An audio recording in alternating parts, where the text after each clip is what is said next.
ఈ జాగ మనదే కదా పక్క పంటి ఇంట్లో కొంచెం గుడిసుంటే మంచిగుండు కదా, నాకు ఈ గుడిసెలో నా కొడుకులు నేను ఉంటున్నాను కదా అని బాగా బాధపడ్డా. మనసు నీళ్ళు ఉంటే ఆమె చచ్చిపోతే పొమ్మన్నారు నాన్న మమ్మల్ని ఎల్లగొట్టిండ్రు. ఇంటోళ్ళ ఇంట్లోకి పోయేదాకా పోవద్దంటే నా కొడుకులు నేను రోడ్డు మీద కూర్చున్నాం. వాళ్ళ ఇంటికాడ ఉండి వండుకొని తిన్నాం 4 రోజులు. బోరింగ్ కాడ తానం చేస్తే ఆ చందు అన్న పిల్లలు ఈ బట్టలు నా కొడుకులకు చెరొక్కటి ఇచ్చింది. ఆయన పెద్ద పిల్లగాడు వీళ్ళు చిన్నోళ్ళు. వాళ్ళు ఉడాసి దొడుకొని నా కొడుకులకు రోడ్డు మీద కూర్చొండబెట్టి తినబెట్టుకొని పిల్లలు కడిగి వాళ్ళకి ఇచ్చి మంచిలు తాగించుకొని ఆ ఇంటోళ్ళు వచ్చి ఇంట్లో ఉన్నప్పుడు ఇక నేను నా కొడుకులో తీసుకొని వచ్చి భయంగా ఉన్నా. తెల్లారి 3 పిట్ట మీరు ఇంట్లోకి వెళ్ళిపోవాలి అన్నట్టు. అయ్యో అవునా. అప్పటి నుంచి ఇల్లు ఉండాలి, ఎట్టి పరిస్థితుల్లో ఏ అడక్క తిన్నా మంచిది అన్నం లేకుండా, కానీ ఇల్లు ఉండాలి.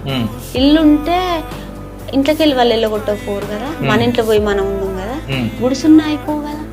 ఈ జాగ మాదేనా, ఈ జాగలు ఇల్లు కట్టిన వాళ్ళం కావాలి అని బాగా బాధపడి ముగ్గూసి ఇల్లు కట్టింది. 1,20,000. అయితే ఆ ఇల్లు ఉన్నది చాలు, మళ్ళీ ఒకటి కొనాలి. ఇంకోటి భూములు లేవు కదా, ఇంకొకడ 2 ఎకరాలు, ఇంకొకడ ఎకరం బాయిదావుడు ఊరేస్తుడు. కానీ బిడ్డ ఎప్పుడైనా దెబ్బలకైనా ఇల్లు ఉండాలి. ఇల్లు లేకుంటే చాలా కష్టం.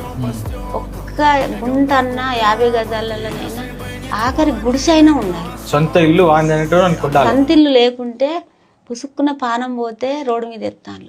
కాబట్టి ఎవ్వలకైనా కష్టపడి 2 రూపాయలు వస్తే రూపాయి తిని రూపాయి వెనకేసుకొని ఆ రూపాయి పోగు చేసుకొని పిల్లల కోసం కాపాడుకొని ఉండేదందుకు ఇల్లు అన్నా అసలే లేనోళ్ళు ఇల్లు అన్నా అయితే ఉంచుకోవాలి.